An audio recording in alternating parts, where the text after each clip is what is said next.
name is Nguyễn Ngọc Thực and I'm a junior at Saigon University. My major is English language. So, let's exploring the South Central Coast and Central Highlands with me.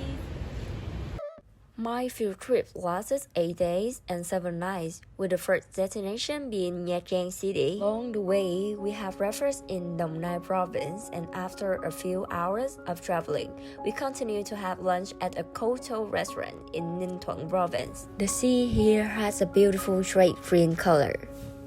I arrived in Nha Trang in the afternoon and participated in team building activities with my friends, which not only brought joy but also have us bond more closely. The evening sea gave me an indescribable warm feeling. After walking around the beach, I met a tourist and interviewed her. What are your unforgettable memories when you come in here? I think my first unforgettable memory about your traffic. Now it's okay, but in first day it's a bit dangerous.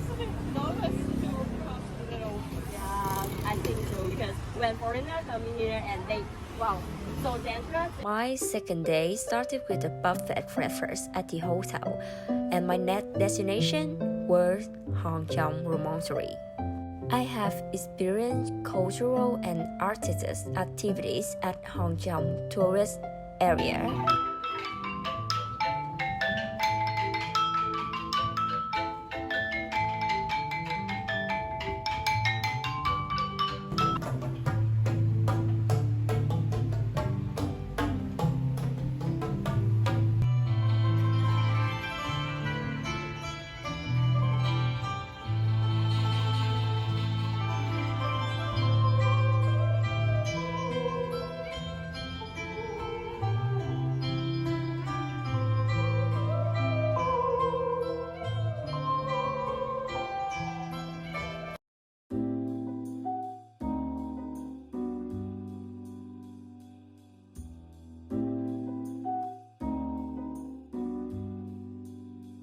A long time ago, a couple boats were carried away by high wind during a storm. According to folklore, large waves stand the boat, killing both of them. While the husband tried to secure his wife firmly with one hand, the other crabbed to the cliff and left an imprint. Unfortunately, the pair did not survive. The story of the couple loves and the husband's handprints immortalized them. Leaving Nha Trang City, I continue my journey to Quy Nhơn City to visit El Gió Windy Street.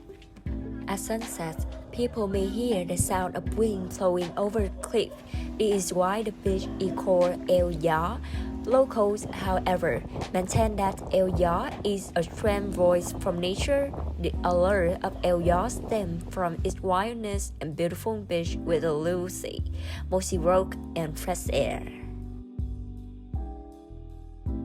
Located in the central square of Quy Nhơn City, the monument of Nguyễn Sinh Sắc, Nguyễn Tất Thành is a beautiful historical and cultural work of epochal significance in its hometown of Bình Định, where Nguyễn Tất Thành had time to live together. His beloved father was in Bình Khê at that time.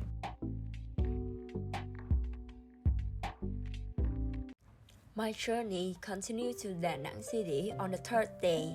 On the way, we stopped at a stone carving workshop in a carving village with thousands of different designs. The sculptures are exquisitely carved down to every detail.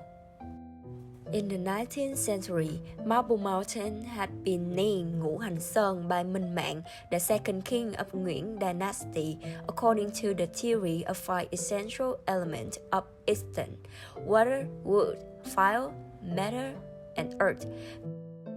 Vietnamese government keeps this name until now and it becomes a famous destination in Da Nang.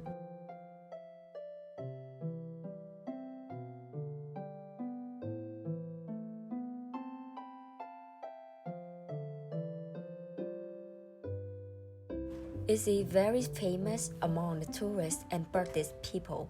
The natural light moves nicely in the cave and shines on the face of the Buddha's statue.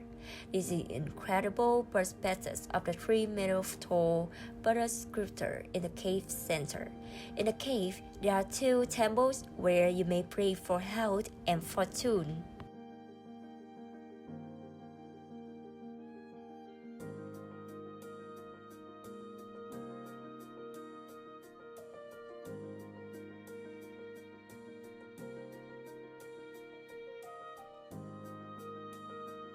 In the evening, I savored the meal, which was simply delectable.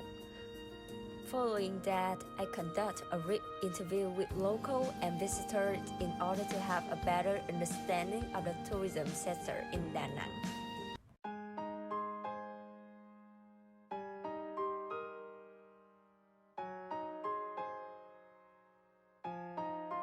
How long have you been in Da Nang? In Da Nang, we are staying for 3 days. 3 days. Yes. For 4 days, 3 nights. What's the favorite food you like most in Da Nang? Yet, direct here on the night market, we had amazing seafood. Maybe the best one I ever had. So some lots of king prawns and small lobsters. Theo cô á, thì từ sau đại dịch Covid á, thì cái lượng khách du lịch của mình khi mà đến Đà Nẵng có tăng hay là giảm đột biến gì không ạ? Khi Covid xong đó là Đà Nẵng là 60% khách du lịch mà bắt đầu là hết du lịch hết Covid là trở lại bình thường như ngày xưa.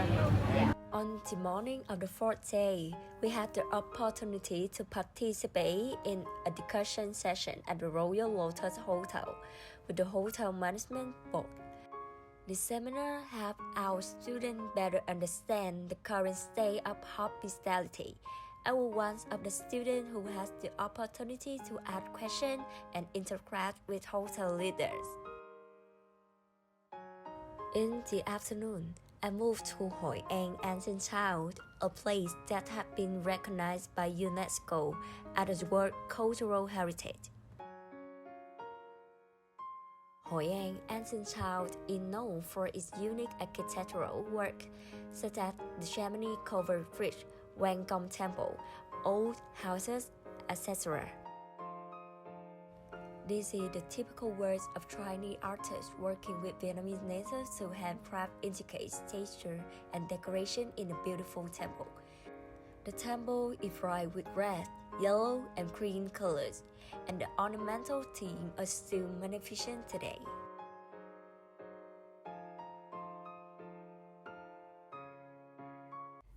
The fact that Đức An House is the only historic house in Hội An that makes a sincere effort to show some true history contribute to its attraction. The house was constructed around 1850.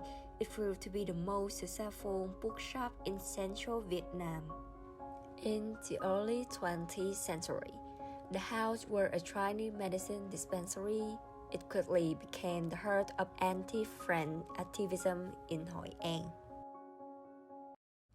Hội An Ancient Town at night is sparkling with lanterns.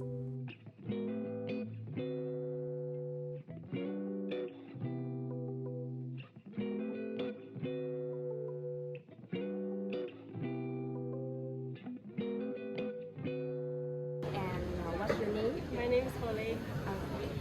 Where are you from? I'm from England.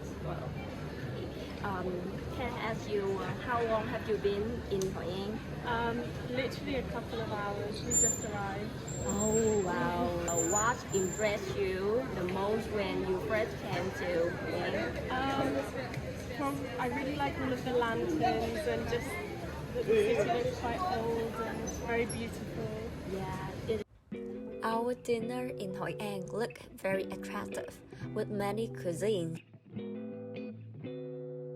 Returning to Da Nang, I have the opportunity to see the Dragon Bridge. The dragon comes to life in wild and unusual way. The bridge is close to traffic, and the massive dragon head on the east end of the bridge released bursts of flames and water in a spectacular night show. On the 5th day of the trip, we said goodbye to Da Nang and arrived in Tuy Hòa City. In the evening, my friends and I went to the shopping center near the hotel and accidentally saw our beloved lecturers playing games together. On the morning of the 6th day of the trip, we visited the Institute of Oceanography, admired the beauty of hundreds of tropical marine species. Visitors can also consider learning about more than 10,000 species of animals in the East Sea that are being archived.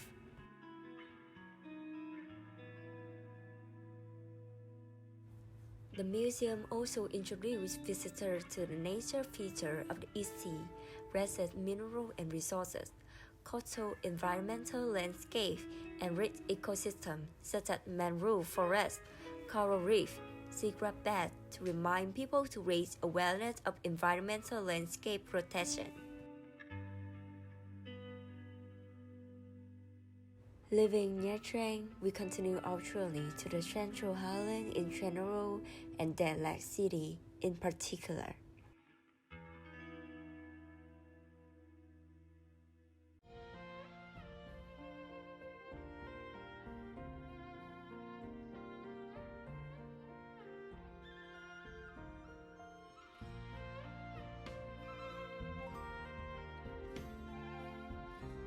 In the evening, my friends and I enjoy barbecue together on a forky hill with a romantic atmosphere.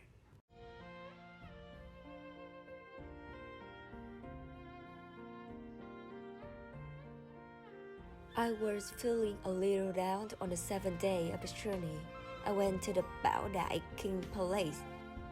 The palace is famous by the real European neoclassical architecture, and also the main owner Emperor Bảo Đại, the last king of Vietnam feudal dynasty. It used to be the headquarters of President Ngô Đình Diệm.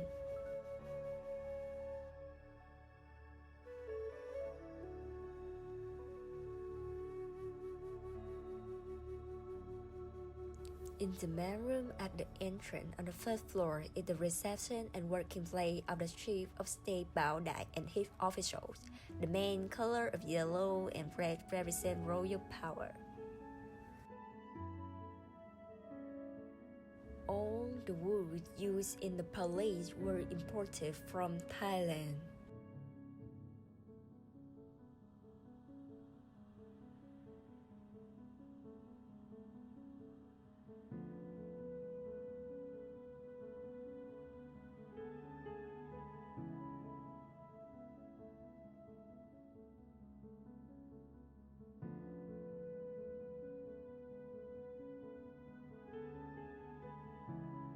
After 1975, the place became a guest house of the new government and were assigned to some businesses for tourism purpose. The Lạc train station is the next destination and is now stand as a testament to Vietnam colonial past and enduring heritage. Here is an anti-steam locomotive and a cafe house in the carriage. The Dolmen, the Mary Church, also called Mayan Church, is one example of that interaction between the two cultures. It was built from 1930 to 1943, following the 17th century French style. The walls are decorated in the Normandy style. The roof of the church have their origin in the design of nhà rồng, a typical type of stilt house in the Central Highlands of Vietnam. Lan Mountain is a magnificent peak located in the country's Central Highlands. It is known as Đà Lạt highest point and is recognized for its spectacular panoramic landscape, lush flora, and rich cultural importance.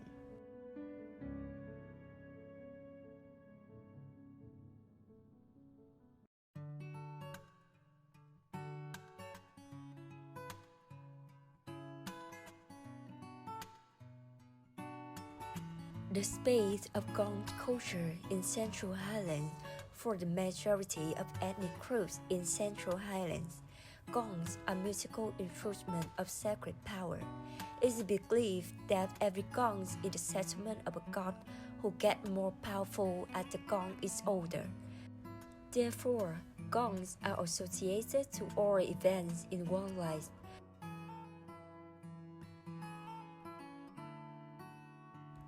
On the last day of my trip, I visited Trúc Lâm Zen Monastery in Đà Lạt, a well-known Zen monastery.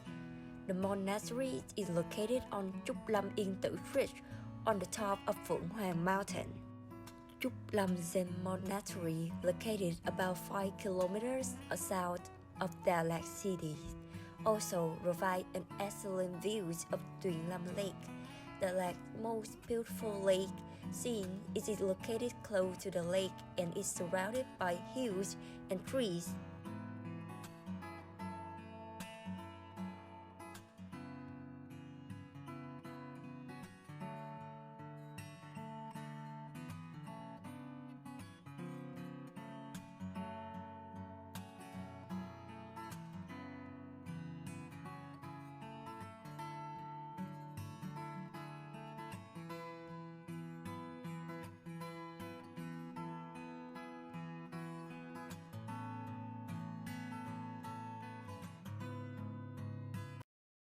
After saying goodbye to the lake, our bus rolled back to our beloved school, leaving me with an indescribable feeling.